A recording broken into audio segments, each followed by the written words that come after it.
Hey folks, so this is the first video of the series, and this is going to start with why Fedora QA and why Fedora. So Fedora is, as you all know, is an open source Linux based operating system, releases every 6 months, and it's pretty fast paced and it's loaded with the bleeding edge technologies. So what I intend to walk you through is the very first step of how you can start contributing to Fedora QA. So Fedora QA, as you all know, is like Fedora is contributed by multiple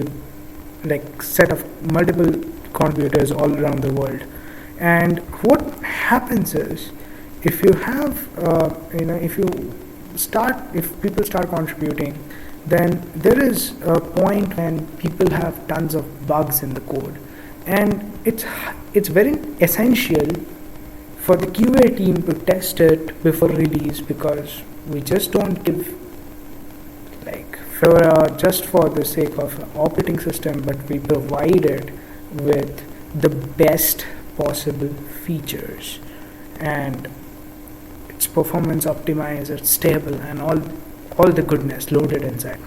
So just to get you guys the flavor of how it looks, I'm going to just rush a bit into how the Fedora releases. So I'm going to talk about the release cycle a bit, right? So the release cycle is like this. So as you all know, here we have a non-freezing, ever-growing branch, and we call it the rawhide. So the rawhide is basically a non-freezing branch where contributors contribute this set of code, and after a time slice we branch out a particular chunk of code and we polish it to the final, and we release it as Fedora operating system. So right now rawhide is growing, and we have just branched out 24, and we have started making it toward the final release. Most of you guys know that Fedora 24 is releasing on 14th of this month. That is going to be a big thing. So now, how you can start contributing to Fedora? So hey, you know what? If you are starting off with whenever you are contributing, every place you're going to require one single account, which is going to let you access everything inside Fedora. So we call it the FAS account. So the FAS account is your identity in the whole Fedora user system. So you can just go ahead and you can log in to FAS, and then you can have your account, and you can just tweak and update your details and stuff like that. That's like the basic stuff. Once you have created your FAS account, it's essential that you sign for Fedora contributor policy, and once you have finished with that, make sure that you get your username and password credentials right, because that's what is going to be your authentication credentials for apparently most of the sites that you will be visiting later on for your contributions. So as I said, no code is bug free, right? So we always need something called a bug tracker, which would keep track of all the bugs in the code, and we can probably go ahead and change the bugs, we can modify the bugs, we can patch the bugs, and we can always follow the bugs, right? So Bugzilla is that account where you can keep a track of all the bugs which are there, and you can track them, you can understand their status. And yes, I'll be obviously doing a Bugzilla and how to file a bug video later on, but yeah, for now Bugzilla is just a bug tracker. So everything, if you find some discrepancy or unexpected behavior in the code, or unexpected behavior from a particular tool or a software in Fedora, make sure you file a bug for it. So just stay tuned until I make the Bugzilla video and you can then file a bug. Now, in most of the cases, your Gmail address or Yahoo mail address, whatever that you are using, should work. But there are some places which just accepts alias, which is @fedoraproject.org. And when you don't have this alias, you probably might not be able to log into those particular sites, and that's where you can get stuck. So just to make things right, I have listed down 2 links, and these 2 links are going to help you get your alias.